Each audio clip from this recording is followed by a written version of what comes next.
Howdy folks, Stock here with Last Best Tool, and Olsa Tools has a new electrical disconnect plier. So they've joined the group trying to dial in a design that we would all love. Now, before I get too far into this, I started out with a Lisle electrical disconnect plier a while ago, and I had some concerns about the spring because it was really sharp and I scratched myself using it. This one was the next one, and they really started going after kind of a unique design. Then they refined that design a little bit more, bent the tip, textured this part. But the Mary really is just an outstanding tool. You know, it just seems to be, you know, a really functional, very accurate, you know, with the little pincers. There are inexpensive ones like these. In fact, I've seen these as low as, you know, $8 on Amazon. Various brands. This is a Jing pin. Super strong, but you know, kind of crazy. Anyway, Olsa's is about $24 and change, a little under 25 bucks. But it approaches things a little different. Similar to Mary, the Mary actually, you can see it does have replaceable or tunable, I guess, jaws. The Olsa, fairly stout, but notice they close all the way. In fact, that's what stops it. So if you get a piece of cardboard or something and smash it, you can see the texture on the end from that kind of a grab. So it's similar, but different. Now, where am I going with the Lisle? Why am I spending time talking about those in an Olsa video? Well, there is another new Lisle electrical disconnect plier out. I'll probably get one, and it's kind of gone more towards the pincer. It's somewhere similar between these two. But what's interesting is if you go to Amazon, there's like 30 different vendors that sell stuff like this in variations, even a couple of different colored handles, but most of them look just like this, the red and black, same band. You can buy them in sets just like this for prices from you know, a little over $10 to more than what Lisle sells them for. And I had made a point, how come Lisle doesn't put their name on it? You know, even Jingping puts their name on it. And I'm just curious, are these, you know, is Lisle just buying them from a supplier and that supplier's running the forge late at night and making them for all kinds of other companies as well? Anyway, and I'll try their new one probably and see how that goes. But the reason also I'm mentioning that is we seem to be kind of closing in on what might be an ideal design. Maybe there's never been so much interest in electrical disconnect pliers until now, so it's worthwhile for the companies to make them. So this one sells for about 40 bucks. These can sell for around 10. And then these, well, Lisle drops the price rapidly. The new one, when it came out, I looked at it and it was in the 30s, you know, medium 30s. And I thought, that's too much, I'll wait. Anyway, now it's about 20 bucks. And these, some of these are dropping under 10, or I mean under 20, or you can get the knockoffs for, you know, as low as 11 or 12, which is kind of interesting. But anyway, back to this guy.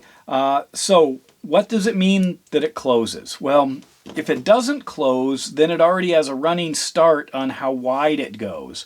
And what I discovered, this is spring-loaded, but if you really want to go to something thick, I mean, this works on all kinds, you know, air mass or airflow sensors and any kind of locking push tab connectors, but some of them are kind of thick like this. And what I discovered is I've got to give it a little bit of extra juice to open it up to that point. Once it's wide, in fact, you can go wider, but the spring isn't pushing it, and it's a nice, it's really smooth here, and then it stiffens up a little once you get it to that point. But notice how large my hand is to do that same opening. You know, if I compare that to the Mary, you can see there's a big difference there. Others, if I wanted that kind of paltry amount right there, you can see if I line this Pingjing one up about like that, so that's the amount of opening. Lisle here, if I tried to get that, you can see that one's close. That one doesn't work.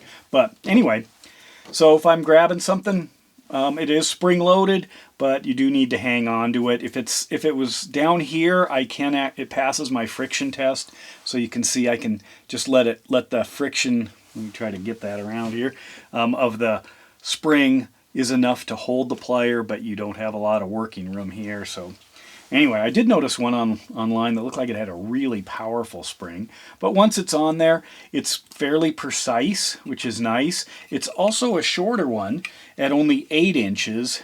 I guess I can put that down. So if you see, it's shorter than the Mary, and the Mary's a smaller one, and the Lyles are getting pretty big, and then this thing's even huger.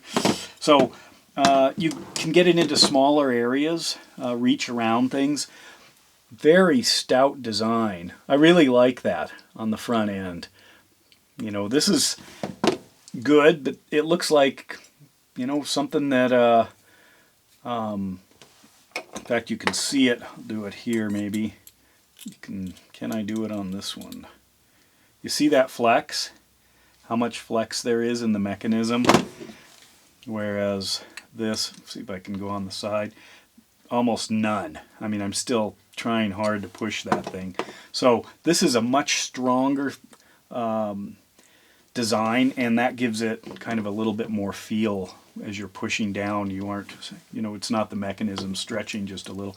But, you know, it would be kind of nice also if Olsa's going to explore this direction, is to make one a little bit bigger even for larger connectors, maybe a little bit longer reach as well.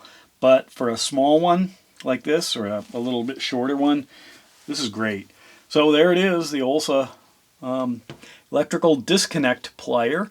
I'm glad to see they've jumped in the fray. This is I think their newest tool they've got released right now, and it has all of that Olsa tool quality. It is a Canadian company, so you know, I think there are some shipping to certain place issues I've heard about. But I also wonder, and this is where you come in, what else could you do with this thing? What else does it do? What would that kind of a plier be used for? Look what that can do. Ouch.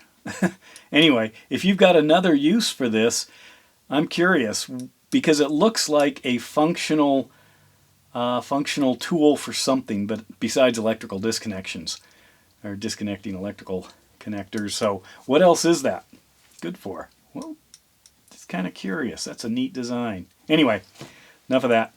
With that, Doc out.